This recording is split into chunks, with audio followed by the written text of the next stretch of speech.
আজ আমি আলোচনা করব প্রেজেন্ট টেন্স নিয়ে। আমরা জানি প্রেজেন্ট টেন্স এক প্রকার। সো আমরা উদাহরণ দেখি এবং প্রেজেন্ট টেন্স সম্পর্কে জানি। প্রথমে আমি কাজটি করি, আই ডু দ্য ওয়ার্ক।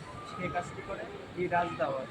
এখানে ডাজ হলো কেন? কারণ আমরা জানি থার্ড পারসন সিঙ্গুলার নাম্বার হলে ভার্বের শেষে এস বা ইয়েস যোগ হয়। এখন আমরা দেখব প্রেজেন্ট কন্টিনিউয়াস টেন্স সম্পর্কে। আমি কাজটি করছি, I am doing the work. So subject plus am is are and ভার্বের সাথে আইএনজি যোগ।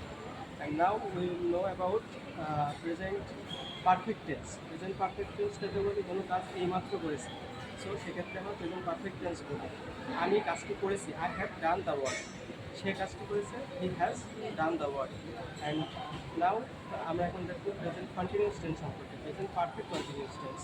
ওকে, প্রেজেন্ট পারফেক্ট কন্টিনিউয়াস টেন্স কাকে বলে? কোনো কাজ চলমান কিন্তু অতীতে শুরু হয়েছে, সেক্ষেত্রে প্রেজেন্ট পারফেক্ট কন্টিনিউয়াস টেন্স হবে। এবং প্রেজেন্ট পারফেক্ট কন্টিনিউয়াস একটা এক্সাম্পল দেখি। আমি কাজটি করছি 1 ঘন্টা ধরে, I have been doing the work for an hour. So এটা প্রেজেন্ট পারফেক্ট কন্টিনিউয়াস টেন্স।